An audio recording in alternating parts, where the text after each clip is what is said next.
In a speech in Aklan, Marcos expressed hope for the discovery of more gas reserves in the area.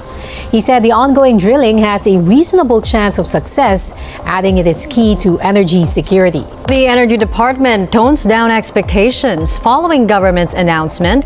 It will allow the revival of drilling operations in the Cadlao oil field in Palawan. Joint oil and gas development still the right way to resolve maritime disputes. That's according to Chinese Foreign Ministry spokesperson Wang Wenbin after the Philippines pulled out of talks with China. What if I told you there's a Southeast Asian country quietly sitting on over $26 trillion in untapped oil and gas? A nation whose underground wealth could someday rival Kuwait or even key regions of Russia. And now, all eyes are turning toward it. If development stays on track, we're talking new service contracts, floods of foreign capital, and the kind of energy boom that reshapes the region. Because the next major energy giant in Asia might not be China. It might not be Indonesia either. It could be the Philippines. Right now, the Philippines extracts about 9,000 barrels of oil a day. Yet it consumes more than 550,000 barrels every single day. That's a massive shortfall. And every 24 hours, billions of dollars flow out of the country just to keep lights on, factories running, and cars on the road. Meanwhile, under their very own land and waters sits a fortune in energy that remains untouched. So where is all this hidden power buried? Geologists and strategists are laser-focused on the South China Sea, especially around the Spratly Islands, Reed Bank, and Mischief Reef. Now here's the tricky part. These waters are one of the most contested zones on Earth. Yes, some of these reserves lie in disputed territory, but many lie fully within the Philippines' borders, still waiting to be explored. From the Sulu Sea to the Celebes Sea and across key zones around the archipelago, potential is everywhere. And this is where things start heating up. Quick pause. Hit that subscribe button and ring the bell if you're into geopolitics, energy wars, and power moves that shape the world. What comes next, you won't want to miss. Because time is quietly slipping away for the Philippines. The country's main natural gas engine, the Malampaya field, is nearly tapped out. For decades, it's powered over 3,000 megawatts of electricity, fueling Luzon and Manila. But experts warn it could bottom out by 2027, and the clock is ticking loud. The government's response? Move fast. They're reactivating dormant oil fields, scanning new prospects in Mindanao, and digging deeper into Camago and East Malampaya. Even the Malampaya contract was extended to 2029, hoping to squeeze out every usable drop. Investors are circling. Prime Infra, Shell, Udana, they're pouring hundreds of millions of dollars into the country's energy future. Still, most of that $26 trillion in resources, locked away, untouched. It's like owning a vault filled with gold and never getting the combination. And the obstacle? Not tech, not cash, politics. The danger in the South China Sea doesn't come from typhoons, it comes from warships and territorial claims. 6 nations, China, Vietnam, Malaysia, Brunei, Taiwan, and the Philippines, all assert rights over parts of this strategic sea. And a huge chunk of the Philippines' oil and gas potential lie in these overlapping claims. Back in 2016, an international tribunal ruled that China's sweeping claims had no legal basis. China, they shrugged. Instead, they amped up their presence. Their Coast Guard began tailing Philippine vessels, launching flares, even ramming survey ships near Reed Bank. This isn't rumor. It's backed by satellite photos, press reports, and U.S. military intelligence. Last year alone, several tense standoffs took place right in the waters where the Philippines wants to start drilling. And the impact? Foreign investors get cold feet. Exploration slows. Projects fizzle out. Even though the Philippines holds legal rights to explore and extract, they're boxed in by a very real threat of conflict. Picture this, an entire country could flip its energy story, launch an economic revival, and become a regional leader. But instead, it's stuck, cornered by battleships in its own backyard. like someone parking an armored truck in front of your house and daring you to open your front door. But something is shifting. President Ferdinand Marcos Jr. is stepping up with moves that could change everything. He's locking in powerful alliances with the US and Japan, reshaping the entire security landscape of the Indo-Pacific. Take the Enhanced Defense Cooperation Agreement, for example. It now gives American forces access to 9 strategic bases across the Philippines. And those bases, they're not collecting dust. Joint patrols between US and Filipino navies are becoming a regular sight in contested waters. Behind closed doors, serious players from Tokyo and Washington are drawing up billion-dollar strategies targeted straight at Philippine oil and gas. And now that strategy is going even deeper because President Marcos Jr. has flown to the US to meet former President Donald Trump.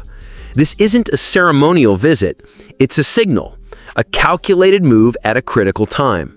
While current U.S. leadership focuses on Asia through traditional diplomacy, Marcos is building back-channel influence, connecting with one of America's most polarizing power brokers. This Trump meeting isn't about politics. It's about leverage. It's about options. And energy sits right at the center of the conversation. Because Trump, known for prioritizing U.S. energy dominance and private sector deals, could become a major player again. And Marcos, he's not wasting time. He's drawing attention to the Philippines' strategic value before the 2026 U.S. elections reshape global dynamics yet again. And these aren't fantasy scenarios. Industry insiders say the Philippines could rake in tens of billions in foreign investment in the next 5 years, not only for drilling, but to transform the entire national energy grid. What's the mission? Flip the country from an oil importer to an energy leader. Power up local industries, lower fuel and transport costs, and finally give the Philippines control over their own energy future. But here comes the billion-dollar question. Will the Philippines grab this moment or let it drift away? Because this window is closing fast, and the competition isn't sleeping. Indonesia, they're already pumping out over 700,000 barrels a day. Malaysia, nearly 600,000. They're turning energy into influence, modernizing faster, building infrastructure, pulling ahead. Now imagine if the Philippines could match even a slice of that output. It could unlock billions in revenue and wipe out those crushing import costs. Would it make them the next economic titan overnight? No, but the ripple effect? Massive. Lower energy prices, cheaper logistics, stronger factories, and a surge of new jobs nationwide. Here's the kicker. That golden opportunity is slipping through their fingers. Malampaya's reserves are nearly tapped. Global oil prices are on the rise. And climate pressure? It's accelerating the push toward renewables, with or without them. And right when things couldn't feel more intense, the story turns again. Because now, it's not just about potential, it's about survival. It's a sprint against time and against mounting risks. What's truly at stake? Everything. If they act now, the Philippines could rewrite Asia's energy map. They'd gain independence from China's shadow, they'd strengthen ties with US and Japanese powerhouses, and instead of chasing energy security, they could become a source of it for the region. But if they freeze, if Chinese aggression tightens the chokehold, if they flinch, then the cycle continues. High fuel prices, slower growth, constant vulnerability. Meanwhile, other nations surge ahead, and the Philippines get stuck, again, playing catch-up in their own backyard.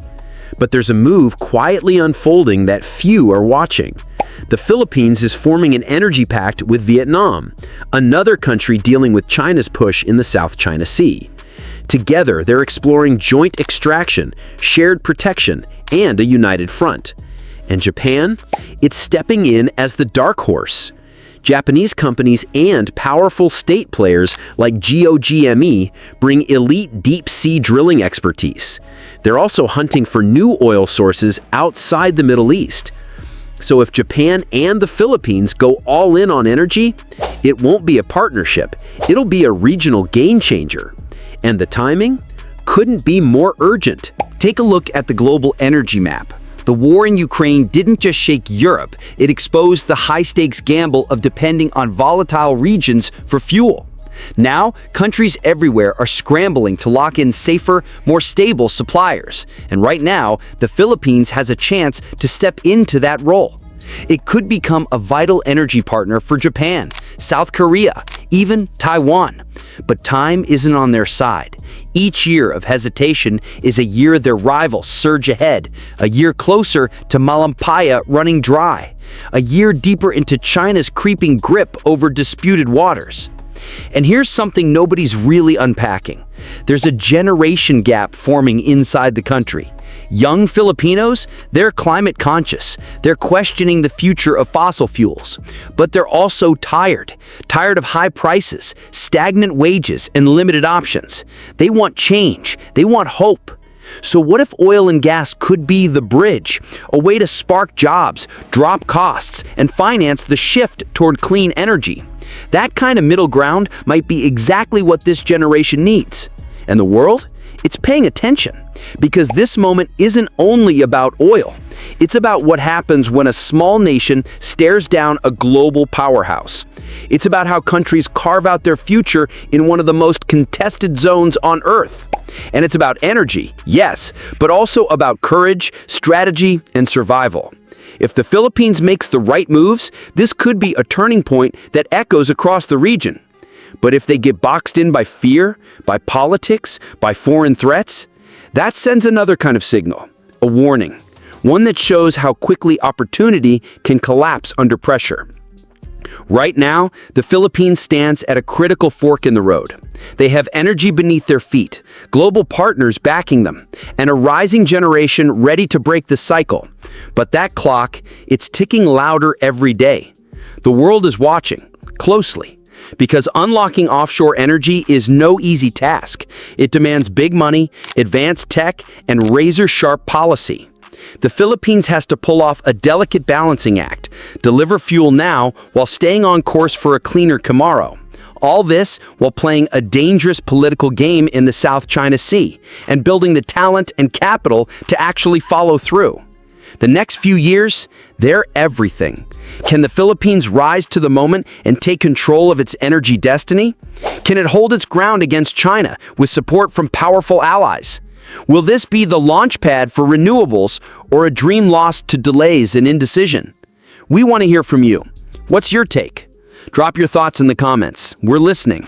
And if this breakdown of the Philippines' energy crossroads hit home, tap that subscribe button and hit the bell. We've got more global deep dives on the way.